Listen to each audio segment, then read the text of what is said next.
या बातमीचे प्रायोजक आहेत हॉटेल बडे पीर। आता मटन व चिकन बिर्याणी फक्त 60 रुपयात। आमचा पत्ता लक्ष्मी मार्केट विजापूर वेस्ट आणि दुसरी शाखा मुस्लिम बादशाहपेठ सोलापूर। 3 वर्षांच्या फरहान सोबत झोपलेला असताना त्याची शी कपड्याला लागल्याने फरहानचा गळा दाबून खून केल्याची धक्कादायक घटना 11 डिसेंबर रोजी MIDC हद्दीतील कोंडा नगर येथे घडल्याचे सूत्रांनी सांगितले। फरहानची आई शहनाज जाफर शेख वय 28 राहणार कल्पना नगर कोंडा नगर यांनी दिलेल्या फिर्यादीवरून त्यांचा कथित प्रियकर मौलाली उर्फ अकबर अब्दुल रजाक मुल्ला वय 44 राहणार खादी ग्रामोद्योग रोड विजयपूर कर्नाटक याच्यावर सोमवारी रात्री MIDC पोलीस ठाण्यात गुन्हा दाखल झाला आहे। पोलिसांनी आरोपीला अटक केली आहे।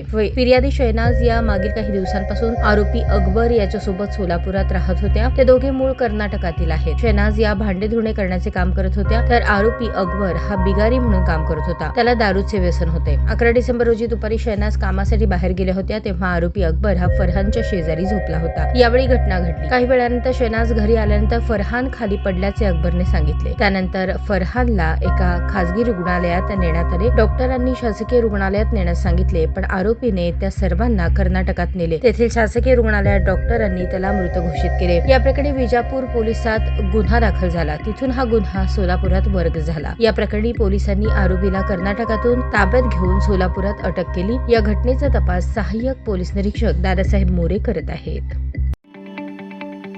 ताज्या बातम्या पाहण्यासाठी प्राईम महाराष्ट्र न्यूज चॅनलला सबस्क्राईब करा।